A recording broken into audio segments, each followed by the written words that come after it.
Hello friends, ಎಲ್ರಿಗೂ ನಮಸ್ಕಾರ.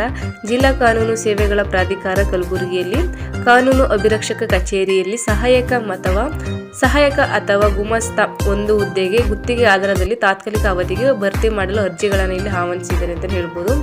ನಂತರ ನಾವು ಈ ಒಂದು ರಿಕ್ವೈರ್ಮೆಂಟ್ ಸಂಬಂಧಪಟ್ಟಂತೆ ಇನ್ನಷ್ಟು ಮಾಹಿತಿನ ನೋಡ್ತಾ ಹೋಗೋಣ.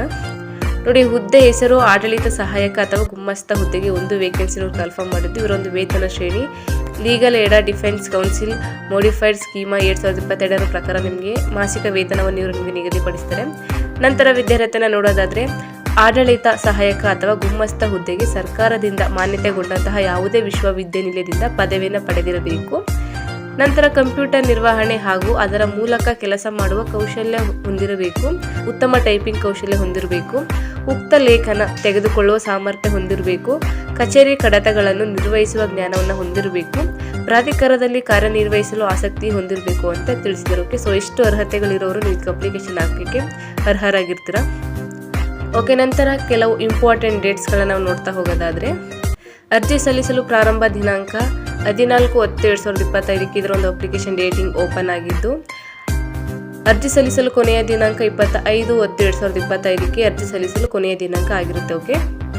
ನಂತರ ಅರ್ಜಿ ಸಲ್ಲಿಸುವ ವಿಧಾನವನ್ನು ನೋಡೋದಾದ್ರೆ, ಅರ್ಹ ಅಭ್ಯರ್ಥಿಗಳು ಈ ಅಧಿಸೂಚನೆಯೊಂದಿಗೆ ನೀಡಿರುವ ನಮೂನೆಯನ್ನು ತಮ್ಮ ಸಂಪೂರ್ಣ ಮಾಹಿತಿಯನ್ನು ಭರ್ತಿ ಮಾಡಿ ಈ ಕೆಳಕಂಡ ದಾಖಲೆಗಳೊಂದಿಗೆ ಹಾಗೂ ಪಾಸ್ಪೋರ್ಟ್ ಅಳತೆ 2 ಇತ್ತೀಚಿನ ಭಾವಚಿತ್ರಗಳೊಂದಿಗೆ ಸದಸ್ಯ ಕಾರ್ಯದರ್ಶಿಗಳು, ಜಿಲ್ಲಾ ಕಾನೂನು ಸೇವೆಗಳ ಪ್ರಾಧಿಕಾರ, ಜಿಲ್ಲಾ ನ್ಯಾಯಾಲಯ ಆವರಣ ಕಲಬುರಗಿ ಇಲ್ಲಿಗೆ ಕೊನೆಯ ದಿನಾಂಕದೊಳಗಾಗಿ ಅಂದರೆ ದಿನಾಂಕ 25/10/2025 ಸಲ್ಲಿಸತಕ್ಕದ್ದು ಹಾಗೂ ಕೊನೆಯ ದಿನಾಂಕದ ನಂತರ ಬಂದ ಅರ್ಜಿಗಳನ್ನು ಪರಿಗಣಿಸಲಾಗುವುದಿಲ್ಲ ಅಂತ ತಿಳಿಸಿದರು.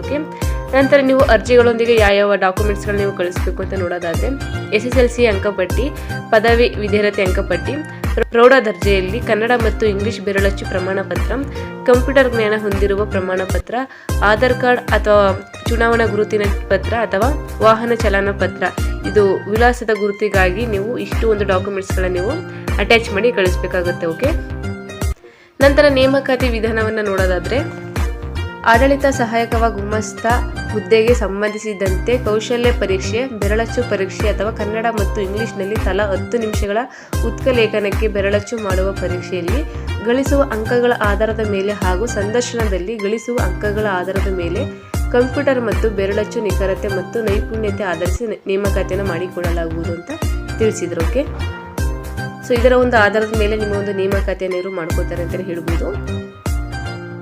ನಂತರ ಈ ಒಂದು ಹುದ್ದೆಗೆ ಸಂಬಂಧಪಟ್ಟಂತೆ ಏನೇನು ಷರತ್ತುಗಳಿದೆ ಅಂತ ನಾವು ನೋಡೋದಾದ್ರೆ, ಸದರಿ ಹುದ್ದೆಗೆ ಅಭ್ಯರ್ಥಿಗಳನ್ನು ಸಂಪೂರ್ಣ ಗುತ್ತಿಗೆ ಆಧಾರದ ಮೇಲೆ ನೇಮಕ ಮಾಡಿಕೊಳ್ಳಲಾಗುವುದರಿಂದ ಹಾಗೂ ಕರ್ತವ್ಯಕ್ಕೆ ವರದಿ ಮಾಡಿಕೊಂಡ ದಿನಾಂಕದಿಂದ 6 ತಿಂಗಳ ಅವಧಿಗೆ ಅಥವಾ ಮುಂದಿನ ಆದೇಶದವರೆಗೆ ಯಾವುದು ಮೊದಲು ಅಲ್ಲಿಯವರೆಗೆ ನೇಮಕ ಮಾಡಿಕೊಳ್ಳಲಾಗುವುದು ಅಂತ ತಿಳಿಸಿದ್ದಾರೆ. ನಂತರ ಸದರಿ ಹುದ್ದೆಯು ಸಂಪೂರ್ಣ ತಾತ್ಕಾಲಿಕವಾಗಿದ್ದು, ನೇಮಕಗೊಂಡ ಅಭ್ಯರ್ಥಿಯು ಸದರಿ ಹುದ್ದೆಯಲ್ಲಿ ಅವರನ್ನು ಕಾಯಂಗೊಳಿಸಲು ಯಾವುದೇ ಹಕ್ಕನ್ನು ಪ್ರತಿಪಾದಿಸಲು ಅವಕಾಶವಿರುವುದಿಲ್ಲ ಅಂತ ತಿಳಿಸಿದರು. ನಂತರ ನೇಮಕಗೊಂಡ ಅಭ್ಯರ್ಥಿಯ ಕರ್ತವ್ಯವು ತೃಪ್ತಿಕರವಾಗಿಲ್ಲವೆಂದು ಕಂಡುಬಂದಂತಹ ಸಂದರ್ಭದಲ್ಲಿ ಯಾವುದೇ ಮುನ್ಸೂಚನೆ ಇಲ್ಲದೆ ಕೆಲಸದಿಂದ ತೆಗೆದುಹಾಕಲಾಗುವುದು. ನೇಮಕಗೊಂಡ ಅಭ್ಯರ್ಥಿಯು ಅಗತ್ಯ ಬಿದ್ದಲ್ಲಿ ಸಾರ್ವತ್ರಿಕ ರಜೆ ದಿನಗಳಲ್ಲೂ ಸಹ ಕಚೇರಿ ಕರ್ತವ್ಯ ನಿರ್ವಹಿಸಲು ಬದ್ಧರಾಗಿರತಕ್ಕದ್ದು. ನೇಮಕಗೊಂಡ ಅಭ್ಯರ್ಥಿಗಳು ತಮ್ಮ ಕರ್ತವ್ಯದಲ್ಲಿ ಸದಾ ಶಿಸ್ತು ಬದ್ಧರಾಗಿರತಕ್ಕದ್ದು ಹಾಗೂ ಯಾವುದೇ ದುರ್ನಡತೆ, ಅಶಿಸ್ತು ತೋರಿದ್ದಲ್ಲಿ ಅಥವಾ ಹಣಕಾಸು ದುರುಪಯೋಗ ಮಾಡಿರುವುದು ಕಂಡುಬಂದಲ್ಲಿ ನಿಯಮಾನುಸಾರ ಶಿಕ್ಷೆಗೆ ಮತ್ತು ದಂಡನೆಗೆ ಗುರಿಪಡಿಸಲಾಗುವುದು ಅಂತ ತಿಳಿಸಿದ್ದಾರೆ. ನಂತರ ಯಾವುದೇ ಕಾರಣಗಳಿಂದ ಅಭ್ಯರ್ಥಿಗಳು ತಮ್ಮ ಹುದ್ದೆಗೆ ತ್ಯಜಿಸಲು ಇಚ್ಛಿಸಿದಲ್ಲಿ ಆ ಕುರಿತು 1 ತಿಂಗಳ ಮುಂಚಿತವಾಗಿ ಪ್ರಾಧಿಕಾರಕ್ಕೆ ಮಾಹಿತಿ ನೀಡತಕ್ಕದ್ದು. ನೇಮಕಗೊಂಡ ಅಭ್ಯರ್ಥಿಗಳು ಸರ್ಕಾರ ವಿಧಿಸಿರುವ ನೀತಿ ನಿಯಮಗಳಿಗೆ ಬದ್ಧರಾಗಿರತಕ್ಕದ್ದು ಹಾಗೂ ಮೇಲಧಿಕಾರಿಗಳ ಆದೇಶವನ್ನು ಪಾಲಿಸತಕ್ಕದ್ದು. ಅಪೂರ್ಣವಿರುವ ಅರ್ಜಿಗಳನ್ನು ದಾಖಲೆ ಲಗತ್ತಿಸದ ಮತ್ತು ತಪ್ಪು ಮಾಹಿತಿ ಇರುವ ಅರ್ಜಿಗಳನ್ನು ತಿರಸ್ಕರಿಸುವ ಹಕ್ಕು ಜಿಲ್ಲಾ ಕಾನೂನು ಸೇವಾ ಪ್ರಾಧಿಕಾರಕ್ಕೆ ಇರುತ್ತದೆ.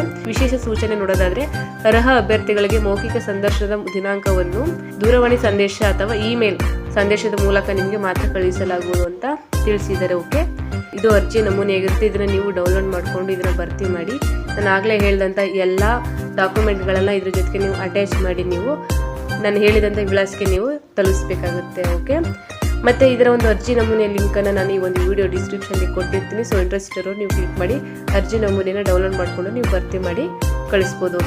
ಸೊ ಇದಿಷ್ಟು ಜಿಲ್ಲಾ ಕಾನೂನು ಸೇವೆಗಳ ಪ್ರಾಧಿಕಾರ ಕಲಬುರಗಿಯಲ್ಲಿ ಕಲ್ಪ ಮಾಡಿರುವಂತಹ ಕಾನೂನು ಅಭಿರಕ್ಷಕ ಕಚೇರಿಯಲ್ಲಿ ಸಹಾಯಕ ಮತ್ತು ಗುಮಾಸ್ತ ಹುದ್ದೆಗೆ ಸಂಬಂಧಪಟ್ಟಂತೆ ಮಾಹಿತಿ ಇದಾಗಿರುತ್ತೆ.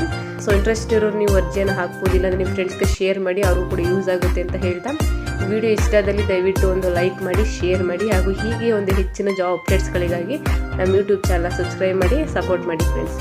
Thank you.